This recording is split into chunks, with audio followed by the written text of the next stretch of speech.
Splatterhouse is a horror-themed video game series in which you play as Rick, who wears a mask which gives him superhuman strength to fight off terrifying-looking creatures to save who would be his future wife, Jennifer Willis. The games are known for their gory violence, which may terrify younger players. There are 4 games in the series that I'm gonna take a look at, so I'm gonna warn you again. The horrifying theme of the games may be inappropriate for younger children and cowards.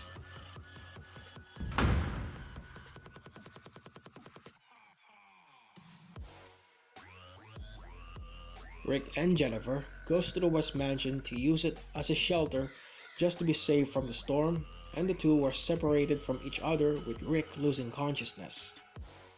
He would later find himself in a dungeon under the mansion equipped with a mask which fused with his body and encourages him to destroy those creatures. The mechanics are simple. You just punch and kick the enemies, but you can also perform a dropkick as well as pick up weapons to use against them. The graphics and animations look pretty good, the music provides creepiness, and the gameplay is difficult, which isn't necessarily a bad thing, as long as the game isn't glitchy or buggy. From my playthrough, when you die, you start back at the beginning of the stage, and the game is short, but at least when you defeat a boss, you gain an extra life. It's a good start to the horror video game series.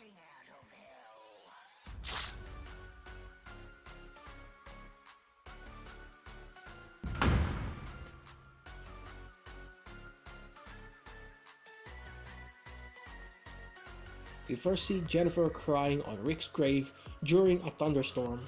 Then 2 lightning bolts strike the ground, resurrecting him as well as the Great Pumpkin King, and kidnaps her, so it's up to him to rescue her again.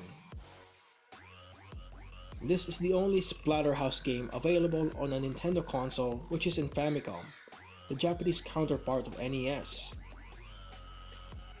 The gameplay here is different since it's more of a platforming game than a beat 'em up. Rick is mostly equipped with an axe, though he can pick up a shotgun with limited ammo that is useful especially for destroying more than one enemy when they happen to move simultaneously. His health bar increases when he kills a certain number of enemies, which is a good thing. The number of enemies needed are shown at the top left screen. This game can also be difficult while fun at the same time, which shouldn't be surprising considering the NES library of difficult games. It isn't as violent as the original Splatterhouse. For an 8-bit game, the graphics and sound are fine. I've also had fun with this game and I wouldn't mind playing it again.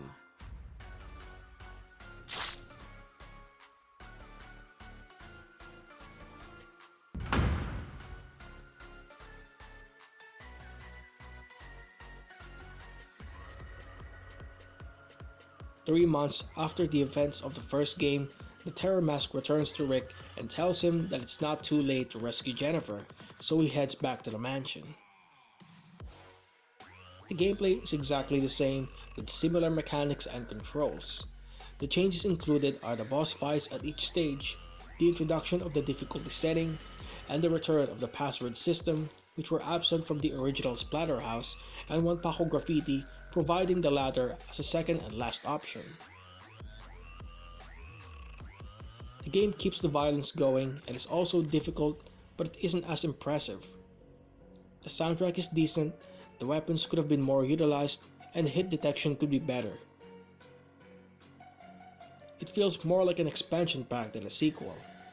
Not a bad game, and still worth the try. NANI?!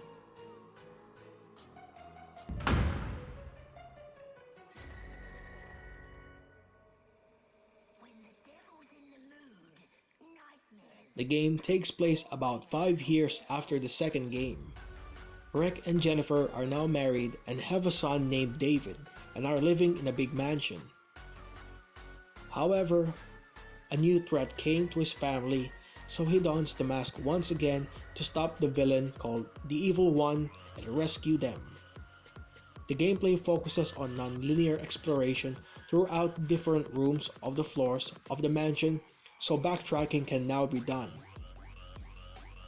Some defeated enemies drop eldritch orbs that you can grab to fill up your power meter to transform into a much stronger form, which is best saved on boss fights.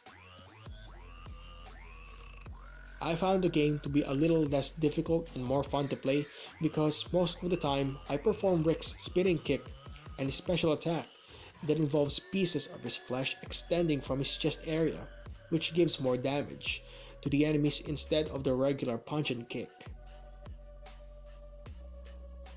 You can still grab a weapon whenever you see one, though you have to make sure not to get hit multiple times, or else it will be taken away from you before getting back to your feet. You also have to finish each level quickly because running out of time will result to the changes in the story. And speaking of the story, it has some parts and twists that I like, and different endings that I'm not gonna spoil here. For me, this game is a good follow-up, and it mostly succeeded on delivering the creepiness it offered.